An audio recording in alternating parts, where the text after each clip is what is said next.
Рок в скалите. Белоградчишки рок фестивал. Тук при мен е едно младо момче, което обича китарите и рок-н-рола. То се казва Красимир Илиев и е член на младата и доста обещаваща, поне според мен, група Ефект от град Лом. Краси, здрасти! Преди да започнем да си говорим за теб и групата, искам да ми кажеш с няколко думи, има ли в Лом други млади момчета като вас? Ами да, всъщност, след като ние започнахме да се занимаваме с това малко по-сериозно, много хора, нали, в резултат на нашите усилия да поддържаме музиката и така нататък, започнаха и те да се занимават с това, което всъщност е наистина много хубаво. И не знам, на практика наистина има хора, които се занимават с това в нашия град. Ами това е много хубаво и дано продължават, както и вие, да се занимавате с най-вече с този стил, който е прекрасен и съм сигурен, че е много приятен за слушане, какъвто разбира се е рок музиката. Ами откъде тази страст в теб и кой те запали по рок музиката? Ами всъщност аз занимавам с музика от сигурно вече 10 години, 11 и отначало започнах като пианист в музикалната школа в нашия град. Това продължи около 7-8 години и след това, не знам, по някакъв начин, понеже нали, всеки човек минава през различни стилове по време на развитието си и така и аз изведнъж преминах към този стил музика. Няма конкретно велик музикант или някой човек, който да ме е запалил по музиката, просто е станало така, в резултат на самата музика, защото както ти спомена преди малко, тя е наистина много хубава. Сега следващия ми въпрос, който ще ти да задам е, ще те попитам кой ти е любимият китарист и съм сигурен, че може би без да се замисляш, ще ми кажеш някакво име на популярен западен китарист, което няма нищо лошо, но моята мисъл и идея е, кой ти е любимият български китарист? Ами сигурно ще те изненадам, но нямам любим китарист. Нито български, нито западен. Успя да ме изненадаш. Предполагах. Аз наистина смятам, че за да се развия аз лично като китарист, не трябва да гледам само от един. Трябва да колекционирам, както се казва, нали, различен начин на поведение от китарист, различен начин на свирене и затова аз отбирам от много.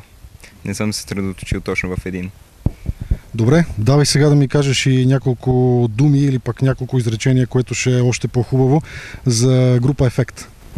Ами, група Ефект е създадена през 2012 година на 12 април. Естествено, първоначалният състав много се различава от този, който е в момента и който ще видим на 4-ти.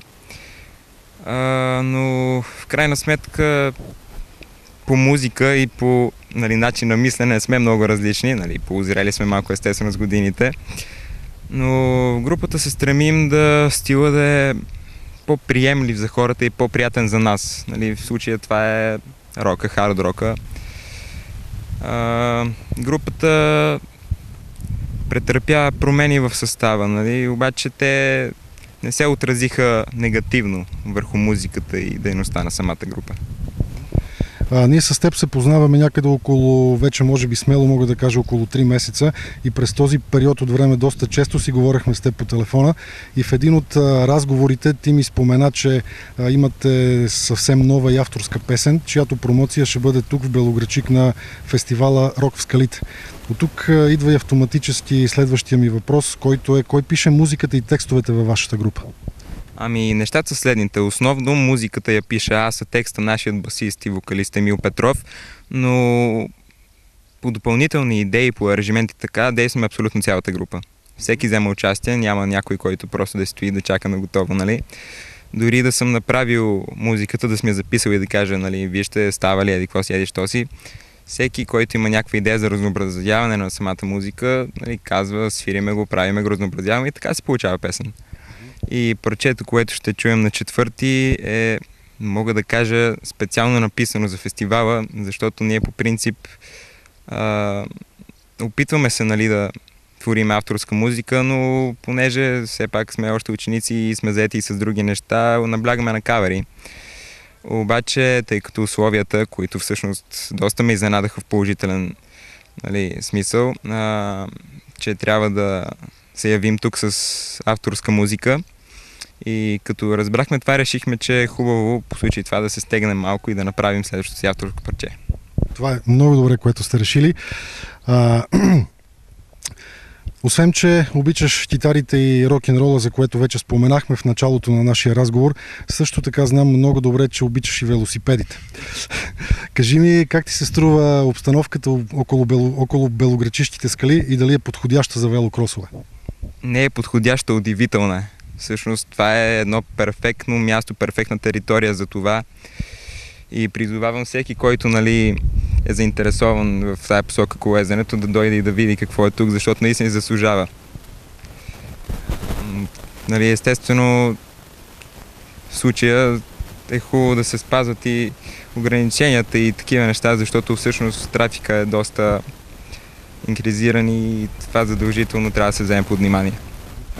Ами аз ти благодаря за това прекрасно интервю. Сигурен съм, че групата Ефект ще се представи прекрасно и достойно на това първо издание на фестивала Рок в скалите, което дай Боже да не е и единствено.